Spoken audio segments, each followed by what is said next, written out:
In the last episode, we explored how the emotional self learns to survive, how protection slowly becomes pattern, and how those patterns can begin feeling like personality.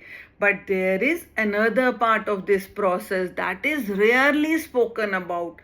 What happens to the authentic self while adaptation is taking place? Because children do not simply learn behavior, they learn who they need to become to preserve connection, and connection feels essential to survival. So the emotional self begins adjusting, softening certain emotions, hiding certain needs, suppressing certain reactions, becoming easier to accept, more emotionally manageable, more emotionally safe for others. And slowly, the child begins organizing themselves around attachment. A child notices when I stay quiet, there is less conflict. When I achieve, I feel valued. When I need less, I feel safer. When I take care of others, I remain important. And none of this is manipulation, it is adaptation and emotional intelligence developed through survival. But adaptation always comes with a cost, and often the cost is authenticity.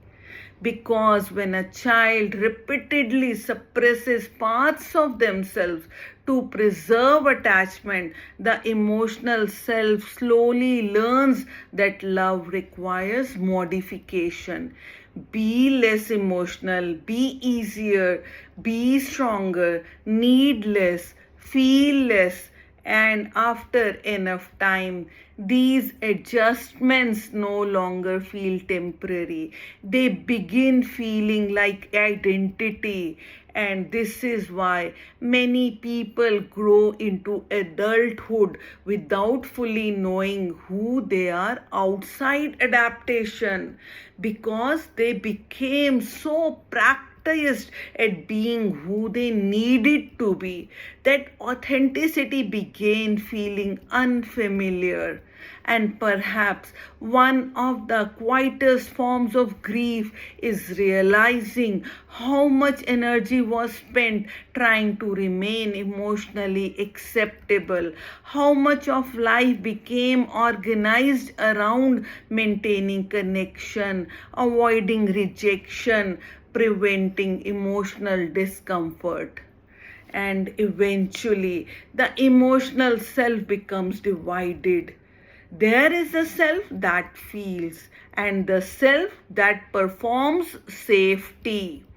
And many people spend years living almost entirely from the second one. This is why healing cannot begin with self judgment, because these adaptations were created by an emotional self that was trying to preserve attachment, love, or safety. And protection deserves compassion before transformation. So healing begins when awareness gently returns to the parts of the self that were abandoned during adaptation. The emotions, the needs, the vulnerability, the authenticity that once felt unsafe to express. And perhaps healing is not becoming someone new. Perhaps it is allowing the emotional self to stop performing survival all the time. Because the moment the emotional self realizes that connection no longer requires self abandonment, something begins softening. And slowly, the self beneath adaptation begins returning.